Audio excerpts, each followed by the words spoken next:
கிடைக்கின்ற பரிசு. இதுதான் நம்முடைய தலைவர் என்ன செய்யறாரு, கேள்வி கேட்கிறார். ஒரு திட்டத்தை செயல்படுத்தி நாங்கள் மக்கள் தொகையை கட்டுப்படுத்தினா அதுக்கு பரிசு இதுவா? டிராபிக் ரூல்ஸை கரெக்டாக ஃபாலோ பண்ணி ஹெல்மெட் போட்டுட்டு போனவனை செருத்து விட்டு டிராபிக் போலீஸ் வந்து ஃபைன் அடிச்சுட்டு ஒண்ணுமே இல்லாம அப்படியே போறவனை கண்டுக்காம விட்டா அது என்ன நியாயமோ அதே மாதிரி தான். இதுதான் நம்முடைய தலைவர் கேட்கிறார். இப்ப இந்த ஆட்டுக்குட்டி கூட இதுக்கு உடனே சொல்றாரு, அதை சொல்லிட்டாங்களா, கேட்டுட்டாங்களா, அப்படி எந்த அறிவிப்புமே வரலையே, யார் சொன்னா உங்களுக்கு இப்ப வந்து தொகுதி மறுவரை செய்யறாங்க அப்படின்னு ஆட்டுக்குட்டி கேட்கிறாங்க. பிஜேபி காரங்க கேட்கிறாங்க, என்னைக்கு வந்து தமிழ்நாட்டு பாஸோட இருந்தானுங்க. இப்ப நம்ம திருப்பி என்ன கேட்கிறோம்னா, சரி அமித்ஷா வந்து சொன்னார் தமிழ்நாட்டுக்கு குறையாதுன்னு சொன்னார். அவர் தமிழ்நாட்டுக்கு, அதாவது அமித்ஷா என்ன சொல்லியிருக்கணும், மறு தொகுதி மறுவரையறை செய்கின்ற ஐடியாவே எங்களுக்கு இல்லைன்னு சொல்லியிருக்கணும். அந்த ஆள் அப்படி ஒன்றும் சொல்லலை. அதாவது இந்த கேடுகட்ட அண்ணாமலையா இருந்தாலும் சரி, பிஜேபி காரங்களா இருந்தாலும் சரி, அவங்க பேசுறாங்க இல்லையா, நீங்க தயவு செய்து ஞாபகம் வச்சுக்கோங்க. அவர் அமித்ஷா நாங்க தொகுதி மறுவரை செய்வோம் அப்படின்னு செய்ய மாட்டோம் அப்படின்னு சொல்லவே இல்லை. அவர் என்ன சொன்னார்னா தமிழ்நாட்டுக்கு குறையாதுன்ட்டார். இப்ப நமக்கு இவங்க அந்த வச்சிருக்கிற கணக்குப்படி பார்த்தீங்கன்னா, அதாவது இப்போ 543 எம்பி தொகுதியில் தமிழ்நாட்டுக்கு 39 இருக்குது அப்படின்னா நம்முடைய விகிதாச்சாரம் சதவீதம் வந்து 7.18. உத்தரப்பிரதேசத்துடைய சதவீதம் வந்து எவ்வளவு வருது அப்படின்னா 14.7. அவங்க இப்போ 80 எம்பி தொகுதி வச்சிருக்கிறாங்க, அவங்களுக்கு 14.7% அவங்களுக்கு பார்லிமெண்ட்ல இடம் இருக்கு. நமக்கு அதே பாராளுமன்றத்தில் வந்து எவ்வளவு இருக்கு, 7.18. இப்போ நீ வந்து 900 ஆக்கு 848க்கு சீட்டு போட்டு வச்சிருக்கான். நாம அதுக்குள்ளால போகல. நீ 900 ஆக்கு, 2000 ஆக்கு, 3000 ஆக்கு.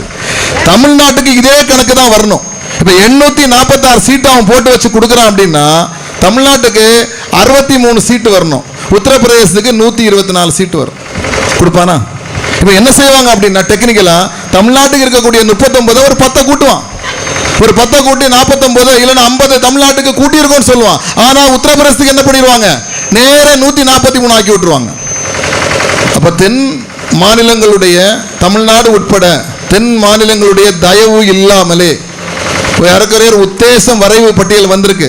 இப்போ கணக்கு பார்த்தீங்கன்னா தென் மாநிலங்கள் தமிழ்நாடு, கேரளா, ஆந்திரா, கர்நாடகா, பாண்டிச்சேரி, தெலுங்கானா உட்பட நமக்கு 130 சீட்டு 543ல 24% நம்ம வச்சிருக்கிறது. இனிமே அவங்களுடைய புதிய திட்டத்தின்படி நமக்கு கூடும் 163 வரும். ஆனா இந்த 24% அடிப்படையில் நீங்க கணக்கு பார்த்தீங்கன்னா நமக்கு 203 வரும்.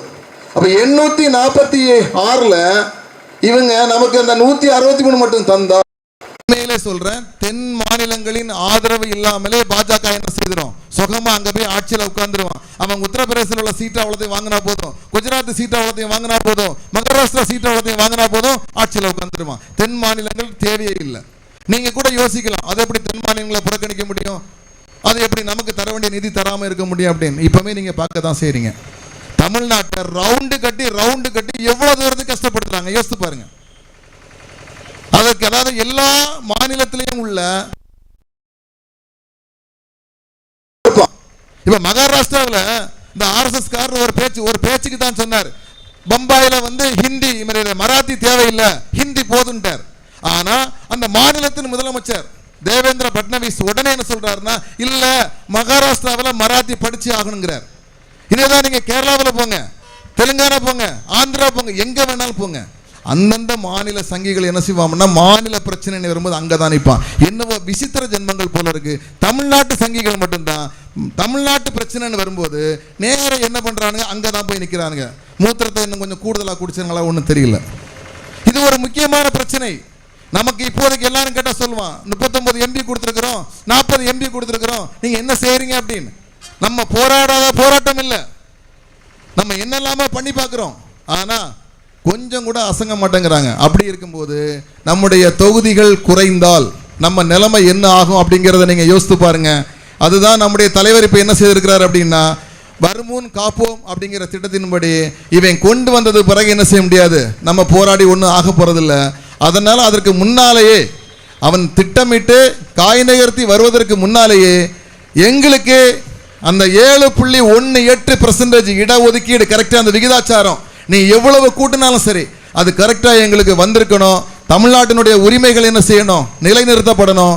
நான் இருக்கும் காலம் வரை தொகுதி மறுசீரமைப்பில் எந்த விதமான ஒரு தவறையும் தமிழ்நாட்டுக்கு இழைக்க விடமாட்டேன் அப்படின்னு சொல்லி தலைவர் என்ன செய்திருக்கிறார், இந்த பிரச்சனையை அப்படியே முன்னெடுத்து கொண்டு போறார். இப்போ தென் மாநிலங்கள் முதற்கொண்டு இந்தியா முழுவதும் உள்ள அனைத்து மாநிலங்களுக்கும் என்ன செய்திருக்கிறார், கடிதம் அனுப்பியிருக்கார். ஆகவே இந்த போராட்டத்தில் தமிழ்நாடு வெல்லும் வெல்லும் என்று கூறி வாய்ப்புக்கு நன்றி கூறி விடைபெறுகிறேன். நன்றி, வணக்கம்.